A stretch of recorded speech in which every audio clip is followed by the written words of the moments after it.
COVID-19 पहिलो dose खोपको लागि स्वैच्छिक आवेदन फारम बारे अत्यन्त जरुरी सूचना। दिदी बहिनी दाजुभाइ सबैजना लगाऊ, आफूसँगै अरूको नि जीवन बचाऊ। संक्रमण कम गर्ने सजिलो छ बाटो, कोभिडको खोप लगाउन दर्ता गरौँ छिटो। सबै मिली खोप लगाए भइन्छ नि ढुक्कै, कोभिडको जोखिमलाई रोकौँ अझै लहै।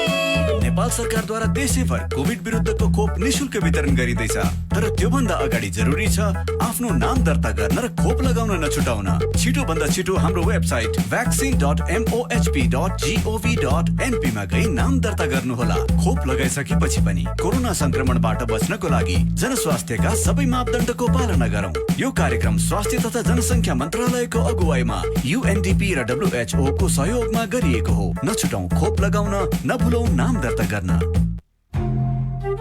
कोभिड बारे बालबालिकाको चासो अब हाम्रो पालो। कोभिड बारे जोडिएका थुप्रै बालबालिकाका प्रश्न र सरकारवालाको जवाब सहित हरेक आइतबार साँझ 7:30 बजेको साझा खबरमा प्रस्तुत हुँदैछ हाम्रो पालो। कोभिडपछि घरको बसाई, बाल मस्तिष्कमा पर्ने प्रभाव, बाल मनोविज्ञानका सवाल, कोभिडमा बाल सुरक्षा र कोभिड विरुद्धको खोप लगायत तपाईलाई लागेको विषयमा हाम्रो IVR नम्बर 01526066 मा प्रश्न रेकर्ड गराउनुहोला। हामी हाम्रो पालो मार्फत देशभरिका सामुदायिक रेडियोमा प्रसारण गर्नेछौं। नेपाल सरकार स्वास्थ्य तथा जनसङ्ख्या मन्त्रालय, राष्ट्रिय स्वास्थ्य शिक्षा सूचना तथा संचार केन्द्र, सेभ द चिल्ड्रेन र CIN को प्रस्तुति। बाढी तथा डुबानको क्षति कम गर्न ध्यान दिनुपर्ने कुराहरू। जोखिममा रहेका स्थानका बासिन्दाहरूले अत्यावश्यक कागजात, भिज्न सक्ने सामग्री, खाद्यान्नहरू नडुब्ने र उच्च स्थानमा राख्ने। पानी बग्न अवरोध भएका स्थानमा नाली सफा गर्ने, सड़क निर्माणका क्रममा भएका सम्भावित दुर्घटना निम्त्याउन सक्ने खाल्डाखुल्डीहरू पुर्ने वा संकेतको व्यवस्था गर्ने। बाढीको समयका लागि सुरक्षित पिउने पानीको उपलब्धता सुनिश्चित गर्ने। आपतकालीन अवस्थामा सम्पर्कका लागि अत्यावश्यक फोन नम्बरहरू टिपी राख्ने। आफ्नो क्षेत्रको वर्षा एवं बाढी सम्बन्धी सूचना लिनका लागि निशुल्क नम्बर 1155 मा सम्पर्क गरी सूचना लिने। बाढी आइहालेमा सुरक्षित स्थान कुन बाटो भएर जाने, कसले के लिएर जाने लगायतका विषयमा घर परिवारका सबै सदस्यहरूबीच छलफल गरी तयारी गर्ने। यदि तत्काल सुरक्षित स्थानमा जान सक्ने अवस्था नभएमा तत्काल खोज तथा उद्धार कार्यदल वा सुरक्षा निकायमा वा 1149 मा फोन गर्ने। आपतकालीन सूचनाका लागि रेडियो सुन्ने वा अन्य संचार माध्यमहरू नियमित सुन्ने र हेर्ने। विपद बारे चासो राखौं, यसबाट हुने क्षति कम गरौं। वर्ल्ड भिजन इन्टरनेशनल नेपाल र CIN।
सामाजिक रूपान्तरणका लागि यो हो सामुदायिक सूचना नेटवर्क CIN।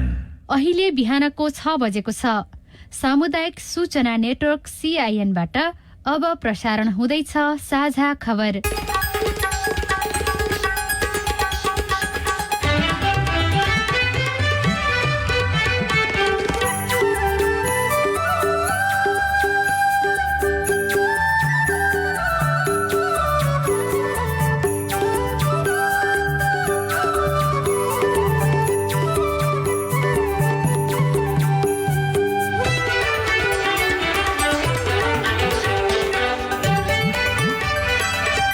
शुभ प्रभात। यो सीआईएन को साझा खबर हो। सीता शर्मासँगै राजन रुचालको तपाईलाई स्वागत छ। सामुदायिक रेडियोबाट देशैभरि एकैसाथ प्रसारण भइरहेको साझा खबर सीआईएन खबर.com र मोबाइल एप सीआईएनबाट पनि सुन्न सकिन्छ।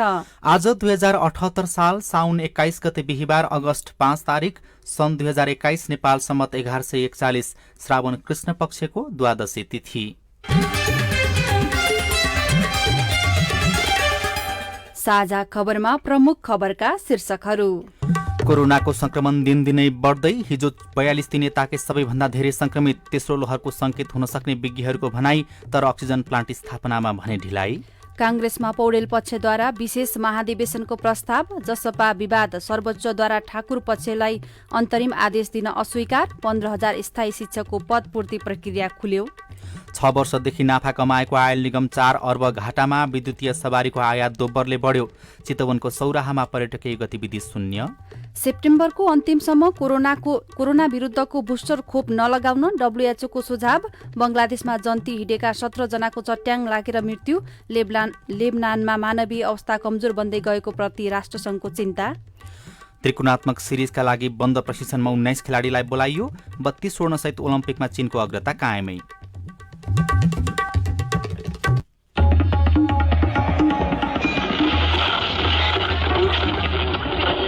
सयौं रेडियो, हजारौं रेडियो कर्मी र करोडौं नेपालीको माझमा यो हो सामुदायिक सूचना नेटवर्क सीआईएन। साझा खबरको सबभन्दा सुरुमा कोरोना संक्रमणको दर बढ्दै गएको बारेको प्रसंग। पछिल्लो दिनमा दिन प्रतिदिन कोरोना संक्रमित बढ़न थालेपछि नेपाल कोरोनाको तेस्रो लहरमा प्रवेश गर्न थालेको आशंकामा बल पुग्न थालेको छ। जनस्वास्थ्यविदहरूले संक्रमण नियन्त्रणमा सरकारले प्रभावकारी कदम नचाल्ने हो र सर्वसाधारणले पनि घोषित मापदण्ड पालनामा गम्भीर नहुने हो भने मुलुक संक्रमणको तेस्रो लहरमा प्रवेश गर्ने चेतावनी दिइसकेको अवस्थामा पछिल्लो दिनमा बढ़दै गएको संक्रमितको ग्राफले फेरि एकपटक अप्रिय अवस्था आउन सक्ने देखिएको छ।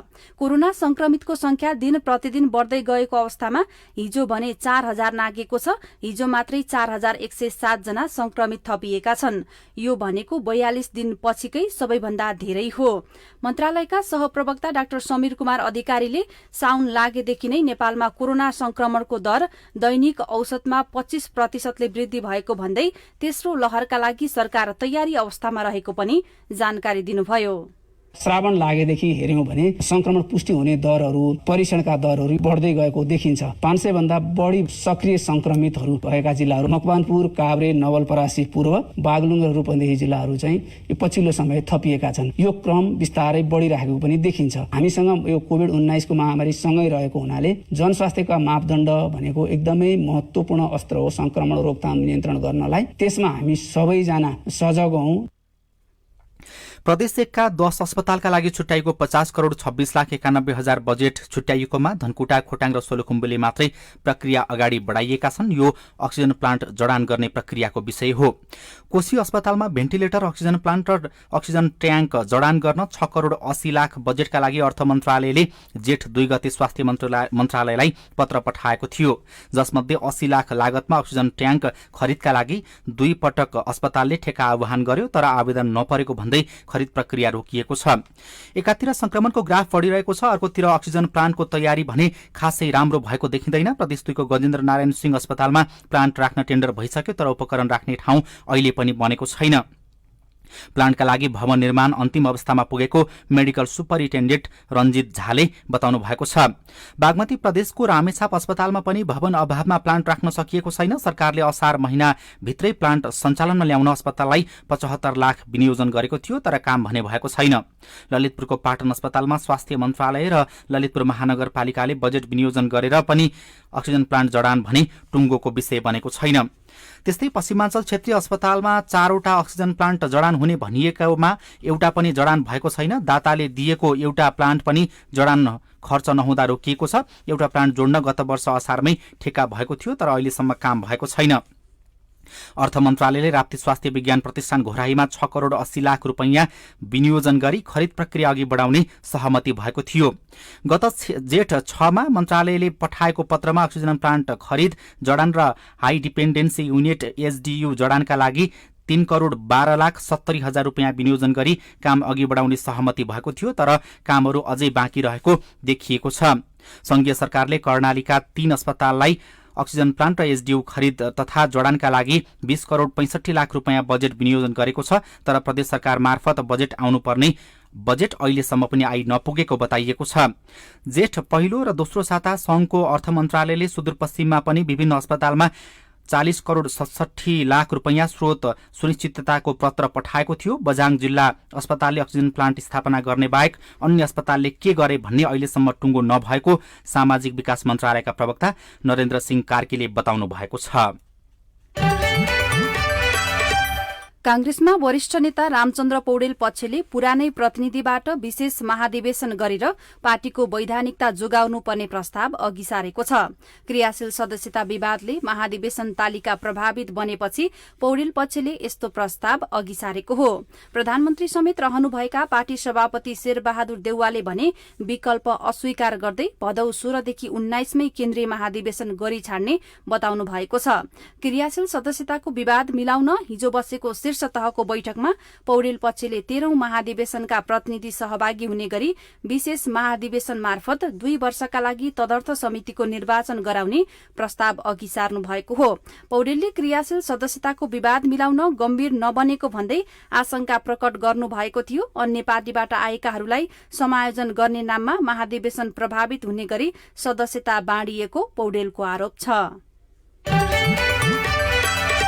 सर्वोच्च अदालतले जनता समाजवादी पार्टीका नेता महन्त ठाकुरको मुद्दामा अन्तरिम आदेश जारी गर्न अस्वीकार गरेको छ।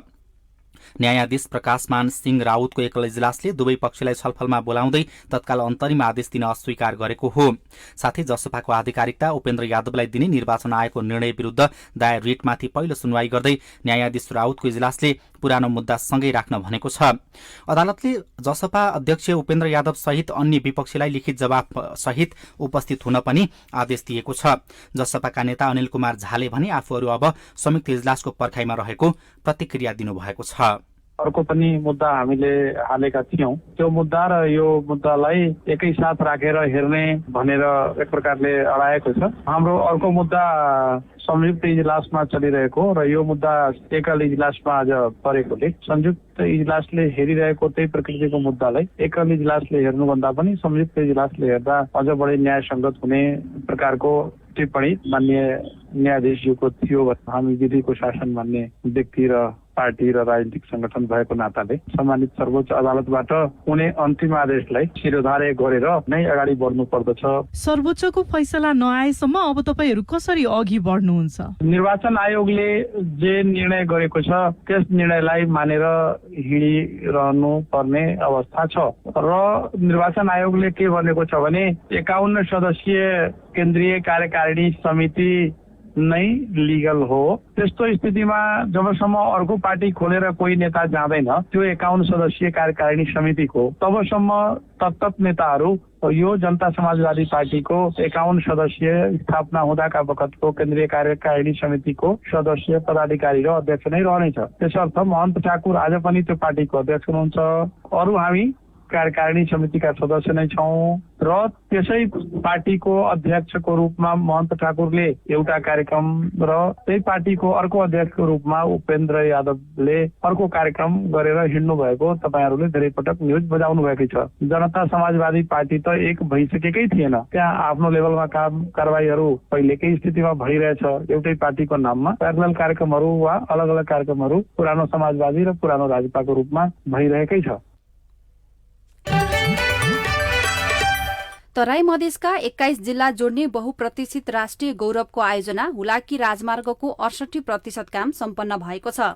हुलाकी राजमार्ग आयोजना निर्देशनालयका अनुसार हालसम्म 68% सड़क निर्माण सम्पन्न भएको हो। निर्देशनालयका प्रमुख रोहित कुमार विसुरालले कोरोना महामारीका बीच गत वर्ष 200 किलोमिटर सड़क कालोपत्रेको लक्ष्य लिएकोमा 224 किलोमिटर सम्पन्न भएको सीआईएनलाई जानकारी दिनुभयो।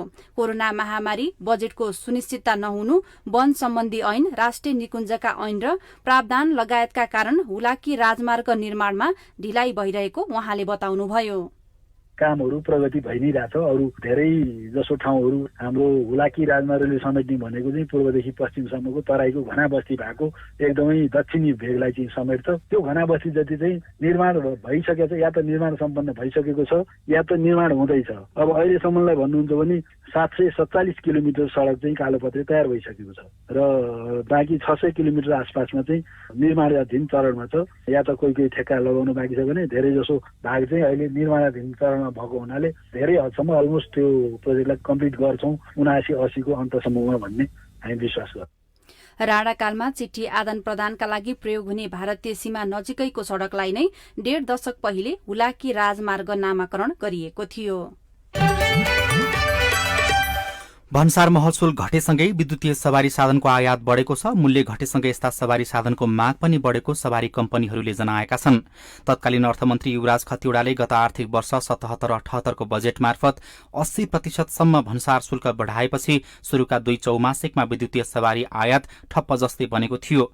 पहिला यस्ता सवारी आयातमा 10% मात्रै भन्सार महसुल लाग्थ्यो। बढाइएको उक्त भन्सार महसुल चालू आर्थिक वर्षको बजेट मार्फत हटाइएपछि मूल्य पनि घटेको नाडा अटोमोबाइल्स एसोसिएसन अफ नेपालका अध्यक्ष कृष्ण प्रसाद दुलालले बताउनु भएको छ। त्यसपछि अहिले पछिल्लो समयमा विद्युतीय सवारीको आयात पनि दोब्बर देखिएको छ। गत जेठ 15 मा प्रस्तुत बजेटबाट भन्सार महसुल घटाइएपछि आयात बढेको बताइएको छ।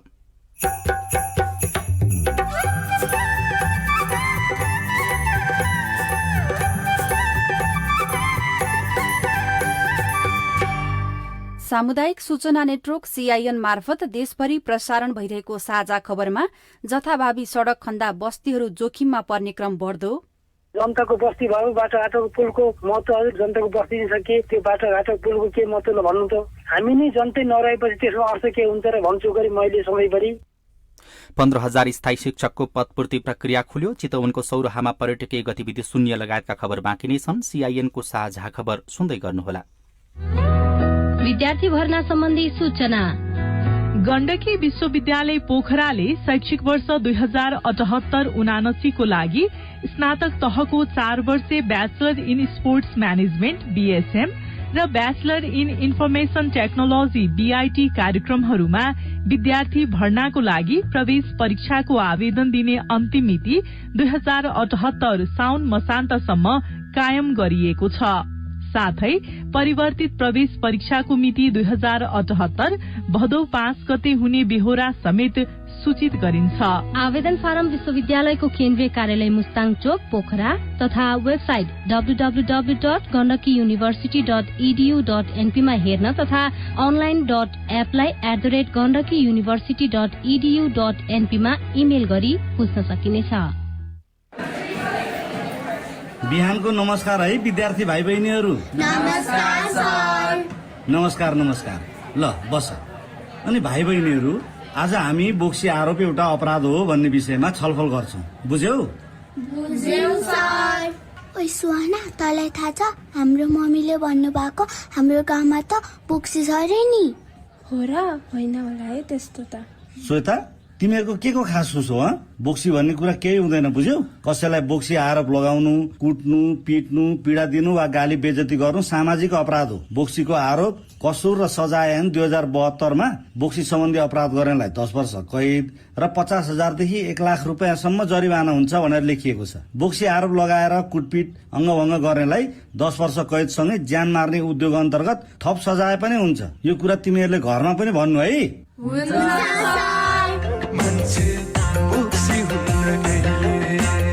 UNODC को सहकार्यमा महान्यायाधिवक्ताको कार्यालय। 5 वर्ष मुनिका बाल बालिकाहरूलाई नेपाल सरकारले बाल पोषण भत्ता प्रदान गर्दै आइरहेको छ। यसका लागि आफ्नो वडा कार्यालयमा नाम दर्ता गरी बाल अधिकारको सुनिश्चितता गरौं। बाल पोषण भत्ता बाल बालिकाको पोषण तथा स्वास्थ्यमा मात्रै खर्च गर्नुपर्नेछ। स्थानीय तहले भत्ताको सदुपयोगको सुनिश्चितता गर्नुपर्दछ। जनचेतनाका लागि सामाजिक सुरक्षा नागरिक समाज सञ्जाल SPCSN र समाज सेवा तथा मानव अधिकारमा महिला र बाल बालिका सिविसद्वारा जारी। सहयोगी संस्था वी सोशल मुभमेन्ट बेल्जियम। सामाजिक रूपान्तरणका लागि यो हो सामुदायिक सूचना नेटवर्क CIN। तपाईँ अहिले देशभरिका सामुदायिक रेडियो CIN खबर.com र मोबाइल एप CIN-बाट एकैसाथ साझा खबर सुन्दै हुनुहुन्छ।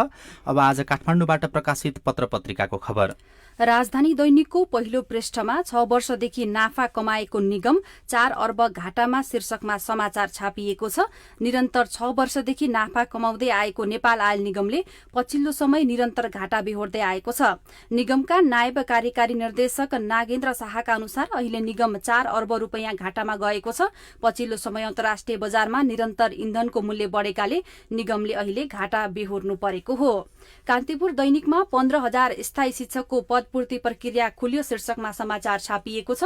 मन्त्री परिषदले शिक्षक सेवा आयोगमा पदाधिकारी नियुक्ति गरेसँगै स्थायी शिक्षक पदपूर्ति, बढुवा र स्थायी अध्यापन अनुमति पत्र लाइसेन्स परीक्षाको बाटो खुलेको छ। पदाधिकारी सिफारिश भएको 7 महिनापछि सरकारले अस्ति आयोगमा अध्यक्ष सहित 2 सदस्यलाई नियुक्त गरेको हो। आयोगमा पदाधिकारीको नियुक्तिसँगै अब शिक्षक पदपूर्तिको प्रक्रिया खुलेको हो। नागरिक दैनिकमा 16 महिनामा 21 करोड़ खर्च शीर्षकको खबर छापिएको छ। यो सुकुम्बासी आयोगको प्रसंग हो। भूमि सम्बन्धी समस्या समाधान आयोगले 16 महिनामा 21 करोड़ 27 लाख रुपैयाँ खर्च गरेको छ। भूमि व्यवस्था मन्त्रालयका अनुसार उक्त रकम केन्द्र, जिल्ला समिति, कर्मचारी, प्राविधिक जनशक्ति तथा आयोगको केन्द्रीय कार्यालयका लागि खर्च गरिएको बताइएको छ। अन्नपूर्ण पोस्ट दैनिकको पहिलो पृष्ठमा वडाध्यक्षले पिटे, प्रहरीले मगायो पीड़ितलाई माफी शीर्षकको खबर छापिएको छ। जाजरकोटबाट राजेन्द्र कार्कीले लेख्नु भएको खबरमा जाजरकोटको जुनी चाँदै गाउँपालिका 2 का वडाध्यक्ष रामबहादुर नेपालीले 18 वर्षका सर्पे दमाईलाई निर्घात कुटपिट गरेको उल्लेख छ। तर प्रहरीले कुटाई खाने पीड़ितलाई नै माफी मगाएर वडाध्यक्ष नेपालीको पक्षमा कागज गराएको पाइएको छ। सर्पे दमाईले आफ्नो गल्ती स्वीकार गरी एकचोटिलाई सुध्रिने मौका दिनु पर्यो। अब आइन्दा यस्तो काम गर्दिन भनेपछि साउन 15 गते गरिएको कागजमा उनलाई माफी मगाएको उल्लेख गरिएको छ। वडाध्यक्ष नेपालीले सुध्रिने मौका दिई सर्पेलाई सकुशल आमा चन्द्र दमाईको जिम्मा लगाएको उक्त कागजमा लेखिएको छ।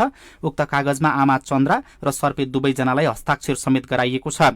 सर्पेले सामाजिक सुरक्षा भत्ता वितरण भइरहेका बेला गाली बेइज्जतीसँगै ढुङ्गा प्रहार गरी आतंकित पारेको भनेर पनि निवेदन परेको कागजमा लेखिएको छ। स्थानीयका अनुसार वडाध्यक्षले ती युवकलाई डोरीले बाँधेर कुटपिट गरेपछि प्रहरीले बोलाएर मिलापत्र गराएको थियो। घटनाको सर्वत्र आलोचना र विरोध भएको छ। नेपाल समाचार पत्रमा 920 बालबालिका पोषण भत्ताबाट वञ्चित शीर्षकमा खबर छापिएको छ। बैंक र नगरपालिकाले समन्वय नगर्दा जाजरकोट भेरी नगरपालिकाका बालबालिका पोषण भत्ता पाउनबाट वञ्चित भएका छन्। बैंक र पालिकाको चरम लापरवाहीले भेरी नगरपालिकाका 920 बालबालिकाले 1 वर्षको पोषण भत्ता नपाउने भएका हुन्। कोरोना भाइरस संक्रमणका कारण सबैभन्दा बढी प्रभावित भएको क्षेत्र पर्यटन पनि हो। पर्यटन बोर्डका अनुसार कोरोना महामारी यता नेपाली पर्यटन क्षेत्रले मासिक 10 अर्ब भन्दा बढीको क्षति बेहोरिरहेको छ। सबैभन्दा धेरै पर्यटकीय गतिविधि हुने मध्येको चितवनको सौराहा अहिले सुनसान छ। व्यवसायीहरू कोही पलायन भइसकेका छन् भने कोही अन्योलतामा बसिरहेका छन्। अविनाश आचार्य सौराहाको गतिविधि बुझ्न बाराबाट चितवन पुग्नु भएको छ। सौराहा भन्ने बित्तिकै चितवन राष्ट्रिय निकुञ्जमा हात्ती सफारी, जंगल सफारी, जीप सफारी र दुर्लभ एकसिङ्गे गैंडा हेर्न आन्तरिक तथा बाह्य पर्यटक आउने गर्छन्। विदेशी पर्यटकले भरिभराउ हुने चितवनका होटल र सडकहरू अहिले सुनसान छन्। सामान्य अवस्थामा सौराहामा दिनकै 6000 जति पर्यटक पुग्थे। तीमध्ये 88% विदेशी हुन्थे। तर अहिले पर्यटन व्यवसायी पट्यार लाग्दो समय झेलिरहेका छन्। ओहो, यति मान्छे कि कुइना ठोकिन्थे बाबु यतिखेर। यही सौरा पनि हामी विदेश अमेरिकामा छौँ कि जस्तो पनि भयो क्या त्यो बेलामा चाहिँ। त्यसले गर्दा हामी सबै नै खुसी थियौँ, असाध्यै थियौँ। अहिले कोरोनाले गर्दाखेरि चाहिँ साह्रै दुखी छौँ। अब हामीलाई मात्र होइन, सबैलाई त्यस्तै छ। कोरोना नियन्त्रण तथा रोकथामका लागि 2076 चैत्र 10 गते निषेधाज्ञा घोषणा गरिएपछि थला परेको सौराहा त्यस यता फेरि उठ्न सकेको छैन। विदेशीहरूको आकर्षणलाई मध्यनजर गर्दै करोडौं लगानीमा व्यवसाय थालेकाहरू अब के गर्ने भन्ने चिन्तामा छन्। सेन्ट्रल पार्क रिसोर्टका व्यवस्थापक सुजित कुमार महतो। प्रायः जसो होटलहरू लिजमा चलाउने, तपाईँको ब्याङ्कबाट निकाल्नेहरू हुन्छन्। अब सबैले लगानी आफ्नै प्राइभेट पैसाले त गरे हुँदैन, सबै ब्याङ्कबाटै गरिरहेका हुन्छन्। त्यहाँले लोन तिर्न नसकेर होटलको अवस्था चाहिँ एकदम दयनीय छ। 2 वर्ष भइसक्यो बन्दै भएको। लिजमा लिनेहरू त प्लान भइसके, पर्यटन व्यवसायमा लाग्नेहरू त अहिले अर्को व्यवसायतिर लागिसके। सौराहाका साना ठूला गरी 130 होटल तथा रिसोर्टले महामारीपछि ठूलो मात्रामा कामदार कटौती गरेका छन्। व्यवसाय बन्द भएपछि रोजगारी गुमाएका कामदार कहाँ गए, उनीहरूको गुजारा कसरी चलिरहेको छ, त्यसको तथ्याङ्क कसैले राखेको छैन। हाम्रो यहाँ 40 जना स्टाफ थिए। अहिले हामीसँग यहाँ स्टाफ चाहिँ जम्मा 5 जना मात्रै हो। अब 40 जना स्टाफको तपाईँको अब अहिले दैनिकी हेर्दाखेरि उनीहरूले अब अरू काम गर्ने अवस्था छैन, किनभने यहाँ होटलमै काम गरेका, होटलै काम सिकेकाहरू मात्रै छन्। अब उनीहरूलाई त धेरै असर परेछ नि त। सौराहाको पर्यटन क्षेत्रमा आएको गिरावटले ठूला व्यवसाय मात्र होइन, सडक पेटीमा खुद्रा व्यापार गर्नेहरूको पनि रोजीरोटी गुमेको छ।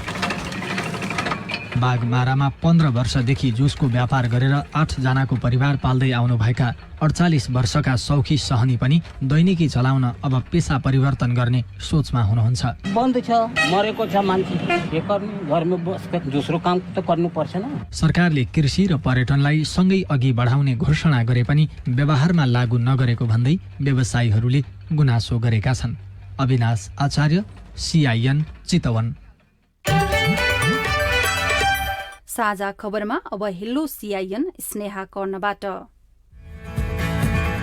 मेरो घर सिन्धुपाल्चोक, म जितलाल विकास। मेरो लाइसेन्स चाहिँ उता नारायणीको छ, बागमतीको नवीकरण गर्न मिल्छ मिल्दैन त्यो सोध्न चाहन्छु। जवाफ दिँदै हुनुहुन्छ यातायात व्यवस्था कार्यालय चावहिलका सूचना अधिकारी रोहित पोखरेल। बागमती प्रदेशभित्र स्थायी ठेगाना छ भने त्यो अवस्थामा हामीले लाइसेन्स नवीकरण गर्नेछौँ। प्रहरको कन्डिसन भनेको तपाईँले सरकारी कर्मचारी अथवा संस्थानको कर्मचारी हुनुपर्ने र सम्बन्धित कार्यालयको पत्र लिएर आउनुभयो भने बाहिरी प्रदेशको सवारी चालक अनुमति पत्र नवीकरण गरिदिन्छ। अन्य हकमा चाहिँ सम्बन्धित प्रदेशमै गएर सवारी चालक अनुमति पत्र नवीकरण गर्नुपर्ने हुन्छ। नमस्कार, मेरो नाम राज ढकाल, कालीकोट जिल्ला पिलाउखा नगरपालिका वडा नम्बर 9 देखि। हाम्रो यस नगरपालिकामा विगत 9-10 महिनादेखि पोषण भत्ता, वृद्ध भत्ता कुनै पनि दिएको छैन, खाता खोल्न लगाएको पनि छैन। यो के भएर रोकिएको होला, किन होला? तपाईको प्रश्न हामीले तिलागुफा नगरपालिकाका प्रमुख प्रशासकीय अधिकृत लक्ष्मण प्रसाद चौलागाईलाई सुनाएका छौं। अहिले ब्याङ्कको क्लोजिङको कारणले गर्दा उहाँहरू गाउँमा गएर बाँड्न सक्ने अवस्था भएको छैन। उहाँहरूको खाता खोलिसकेका छ, सम्बन्धित वडामा कसको कति नम्बर खाता हो भनेर हामी सबै विवरण पाइसकेका छौँ। उहाँहरूको पैसा उहाँहरूको खातामा गइसकेका छ। अब ब्याङ्कमा गएर लिनुहुन्छ भने उहाँहरूले आफ्नो डकुमेन्ट के लिएर जानुपर्छ, त्यो लिएर जानु भने पाइहाल्नुहुन्छ उहाँहरूले। होइन, समुदायमै बाँड्नुपर्छ भनेपछि ब्याङ्कसँग कुरा गरेर ब्याङ्कले वडामा बाँड्ने व्यवस्था गर्दैछ। पैसा चाहिँ उहाँहरूको खातामा गइसकेका छ। अनि दार्चुलाको लेकम गाउँपालिकाबाट हिरा जोशी हाम्रो IVR-मा प्रश्न रेकर्ड गर्दै भन्नुहुन्छ, हामीले सामाजिक सुरक्षा भत्ताको लागि बैंकमा खाता खोलिसकेका छौं, तर बैंकमा पैसा आएन। कतिपयले सामाजिक सुरक्षा भत्ताका लागि नवीकरण गराउनु पर्छ भनेका छन्। बैंकमा खाता खोलेपछि नवीकरण गराउनु पर्छ कि पर्दैन? हिराजी, तपाईको प्रश्न हामीले लेकम गाउँपालिकाका लेखा अधिकृत ममता विष्टलाई सुनाएका छौं। यो वर्ष चाहिँ अब सबै सेवाग्राहीहरूको ब्याङ्किङ खाता कम्प्लिटली नखोलेको कारणले हामीले ब्याङ्क खाता मार्फत भुक्तानी गर्न सकेनौं। खाता सबैको खोल्न नसकेको कारण हामीले अहिले वडा सचिवहरू मार्फत तपाईको सामाजिक सुरक्षा भत्ता सायद बुझिसक्नुभयो होला, नभए पनि तपाईको आफन्तले बुझिसक्नु भएको छ। तपाईले नवीकरणको बारेमा प्रश्न गर्नु भएको छ। यो वर्षको लागि नवीकरण गर्नु पर्दैन, सुरुको वर्ष हो। अब आगामी वर्षमा चाहिँ तपाईले ब्याङ्क पुग्नै पर्दैन, ब्याङ्कले एजेन्ट राखेर तपाईहरूको वडा मार्फत फेरि भुक्तानी हुन्छ, तपाईको खातामै दोस्रो वर्ष पैसा आउँछ। तपाई जुनसुकै बेला हाम्रो टेलिफोन नम्बर 01526066 मा फोन गरेर दिइएको निर्देशन अनुसार आफ्नो विचार, गुनासो, प्रश्न तथा प्रतिक्रिया रेकर्ड गर्न सक्नुहुनेछ। अब विदेशको खबर। बंगलादेशमा जन्ती हिँडेका 17 जनाको चट्याङ लागेर मृत्यु भएको छ। बेहुलासहित 14 जना घाइते भएका छन्। जन्ती लिएर बेहुलीको घर गइरहेका बेला चट्याङ लागेको बीबीसीले जनाएको छ। विश्व स्वास्थ्य संगठन डब्ल्यूएचओले कम्तीमा सेप्टेम्बर महिनासम्म कोरोना भाइरस विरुद्धको बुस्टर खोप नलगाउन अनुरोध गरेको छ। डब्ल्यूएचओका प्रमुख डाक्टर टेड्रोस अदानोम घेब्रेयेससले सेप्टेम्बरसम्ममा बुस्टर खोप लगाउने काम रोक्दा विश्वका सबै देशमा कम्तीमा 10% जनसंख्याले कोरोना विरुद्धको खोप पाउने बताउनु भएको छ। र लेबनानमा पछिल्लो समयमा मानवीय अवस्था निकै कमजोर हुँदै गएको तर्फ राष्ट्रसंघ चिन्तित रहेको संयुक्त राष्ट्रसंघले जानकारी दिएको छ। साझा खबरमा अब खेल खबर। नेपाल क्रिकेट संघ क्यानले आईसीसी विश्वकप क्रिकेट लीग 2 अन्तर्गत ओमन र अमेरिकासँगको त्रिकोणात्मक 1 दिवसीय सिरिजका लागि 19 खेलाड़ीलाई बन्द प्रशिक्षणमा बोलाएको छ। क्यानले हिजो बन्द प्रशिक्षणका लागि 19 खेलाड़ीलाई बोलाएको हो। 32औं ग्रीष्मकालीन ओलम्पिकमा चीनको अग्रता कायमै रहेको छ। चीनले 32 स्वर्ण पदक सहित कुल 70 पदक जितेको छ। ओलम्पिकमा अहिलेसम्म 243 स्वर्ण पदकको छिनोफानो भएको छ। र घरेलु टीम बंगलादेशले दोस्रो टी20 क्रिकेटमा अस्ट्रेलियालाई पराजित गरेको छ। हिजो ढाकामा भएको खेलमा बंगलादेशले अस्ट्रेलियालाई 5 विकेटले पराजित गरेको हो। जथाभावी खनिने सड़कले पहिरोको जोखिम पनि बढायो अनि क्षति पनि बढायो। रेडियो रिपोर्ट, स्वस्थ जीवनशैली सम्बन्धी सन्देशहरू, खबर र कार्टुन पनि बाँकी नै छ। सीआईएनको साझा खबर सुन्दै गर्नुहोला। तपाईले सीआईएन को साझा खबरका मुख्य शीर्षकहरू नेपाल टेलिकमको सिम भएको मोबाइल नम्बरबाट पटक पटक जुनसुकै बेला निशुल्क सुन्न सक्नुहुन्छ। 32100 डायल गर्नुहोस् र दैनिक समाचार, स्वास्थ्य, कोभिड-19, कृषि, मौसम, प्रकोप र अधिकारका बारेमा पनि निशुल्क सुन्नुहोस्। 32100 सूचनाको सञ्चार। सामाजिक रूपान्तरणका लागि यो हो सामुदायिक सूचना नेटवर्क सीआईएन। साझा खबरमा अब सड़क खन्दा वातावरणीय प्रभाव ख्याल नगरिने प्रसंग। स्थानीय पूर्वाधार विभाग डोलीको तथ्याङ्क अनुसार 4 वर्षमा देशभरि 63,577 किलोमिटर सड़क खनिएको छ। सबैभन्दा बढ़ी पहाड़ी क्षेत्रमा 35,017 किलोमिटर, तराईमा 18,505 र हिमालमा 10,056 किलोमिटर सड़क खनिएको छ। सड़क त खनिएका छन्, तर सड़क खन्दा वातावरणीय अध्ययन भने गरिएको छैन, जसले गर्दा ग्रामीण बस्तीमा पहिरोको जोखिम बढेको छ। असार 18 गते गएको पहिरोमा पुरिएर गोर्खा सिराञ्चोक गाउँपालिका वडा नम्बर 7 का वृद्ध दम्पतिको मृत्यु भयो। घरमाथिको सड़कलाई सम्याएर थप राम्रो बनाउने क्रममा खनिएको माटो थुपारेर राखिएको थियो। अचानक परेको पानीले आएको बाढीका कारण पहिरो गयो र दम्पतिको मृत्यु भयो। स्थानीय विनोद पाण्डे। बाटो सफा गर्ने नाममा माटोहरू अव्यवस्थित रूपमा थुपारिदिने, थुपारिएको माटो बर्खामा पानीले बगाएर बस्तीमा बस्छ। लेदोको कारणले गर्दा अकालमा मान्छेले मृत्युवरण गर्न परिरहेको छ। बागलुङको भीमपोखरा गाउँपालिका वडा नम्बर 2 सीमामा गएको वर्ष सड़क विस्तार गरियो। सड़ककै कारण सोही वर्ष पहिरो गयो। घर त जोगियो, तर छमुरी धान फल्ने खेत बगायो। स्थानीय याम प्रसाद शर्मा। जनताको बस्ती भयो, बाटोघाटो पुलको महत्व, जनताको बस्ती सके त्यो बाटोघाटो पुलको के महत्व भन्नु त हामी नै जनतै नरहेपछि त्यसमा अर्थ के हुन्छ र भन्छु गरी मैले सधैँभरि। स्थानीय सरकार आएपछि गाउँ गाउँसम्म पुग्ने गरी सड़क खन्ने क्रम बढेको छ। सड़क त खनिन्छ, तर दीर्घकालीन असर बारेमा अध्ययन हुँदैन, जसले गर्दा दोलखामा पनि बर्खाको समयमा पहिरोको समस्या झेल्नु परेको लाक्पा शेर्पाको भनाइ छ। स्थानीय सरकार गठन पश्चात विकासको नाममा चाहिँ ग्रामीण सड़कहरू अध्ययन बिना नै खन्ने क्रम चाहिँ एकदमै बढेको कारणले गर्दाखेरि भिरालो भिरपाखा भूगोल भएको कारणले एकदमै पहिरोको जोखिम चाहिँ धेरै बढेको छ। वर्षाको टाइममा चाहिँ ज्यानै जानेसम्मको घटनाहरू भइरहेको छ। सड़क आयोजना लागू गर्नु अघि त्यो क्षेत्रको वातावरणीय प्रभाव मूल्याङ्कन, वातावरणीय परीक्षण सहित वातावरणीय प्रतिवेदन तयार गर्नै पर्छ। तर छिटो काम सक्न अध्ययन बिना नै सड़क खन्ने गरिएको छ, जसले गर्दा यस्तो समस्या आउन सक्ने भूगर्भविद प्रकाश घिमिरे बताउनुहुन्छ। बिना डिजाइन विस्तृत भौगोलिक अध्ययन यदि हामीहरूले बाटो बनायौँ भने पहिरोको जोखिम निकै हुन्छ। हामीहरूले बाटो बनाउने ठाउँको माटोको प्रकार, चट्टानको अवस्था, माटोको गहिराई, त्यो ठाउँको चाहिँ भिरालोपन, यी तीनटा कुराले त्यो ठाउँको चाहिँ स्थिरतालाई सङ्कटमै राखेको हुन्छ। डोलीका अनुसार स्थानीय तहमा जनप्रतिनिधि आएपछि मात्रै देशभर 45,906 किलोमिटर कच्ची सड़क खनिएको छ। सबैभन्दा बढ़ी बागमती प्रदेशमा 15,692 र कम कर्णाली प्रदेशमा 3,266 किलोमिटर सड़क खनिएको छ। सड़क विस्तार गर्दा वातावरणमा पर्न सक्ने असरको बारेमा किन अध्ययन हुँदैन? वन तथा वातावरण मन्त्रालयका प्रवक्ता डाक्टर बुद्धिसागर पौडेल।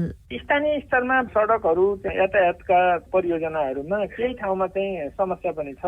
उहाँले वातावरणीय मापदण्डहरू प्रोपरली फलो नगरेको हुनाले त्यसले भोलिपर्सि विनाश निम्ताउँछ, त्यसले चाहिँ विपत्ति आइलाग्छ भन्ने कुराहरूमा उहाँ पनि सचेत हुनुपर्छ र यसलाई पूर्णरूपमा चाहिँ पालना गर्नुपर्छ। सड़क लगायतका आयोजना सञ्चालन गर्दा वातावरणमा पर्ने नकारात्मक प्रभाव कम गर्न सरकारले वातावरण संरक्षण ऐन 2076 र वातावरण संरक्षण नियमावली 2077 लागू गरेको छ। तर ऐन अनुसार काम नहुँदा सड़ककै कारण वर्षेनी जनधनको क्षति हुने क्रम रोकिएको छैन। उषा तामाङ, CIN, काठमाडौँ।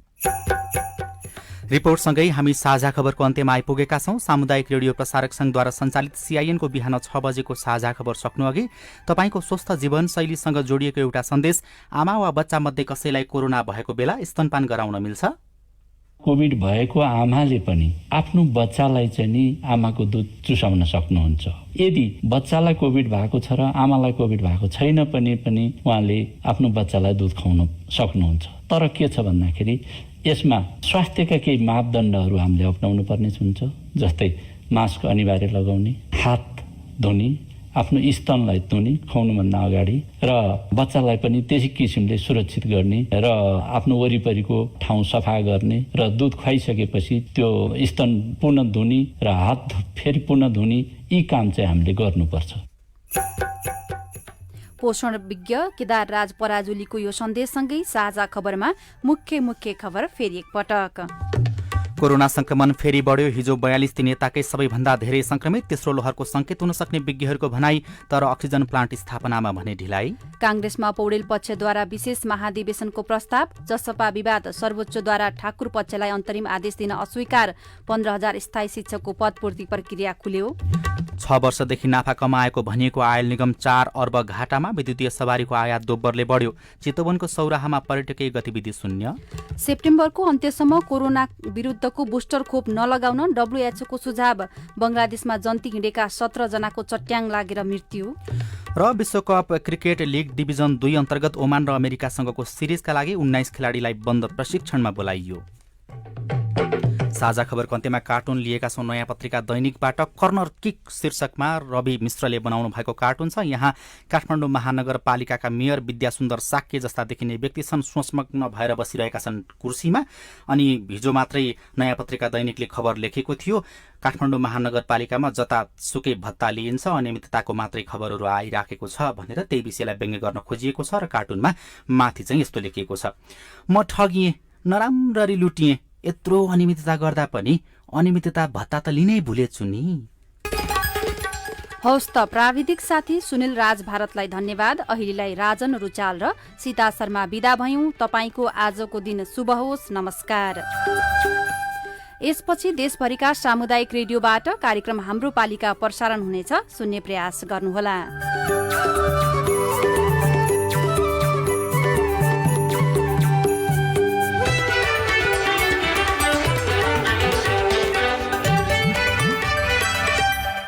कोभिड-19 पहिलो डोज खोपको लागि स्वैच्छिक आवेदन फारम बारे अत्यन्त जरुरी सूचना।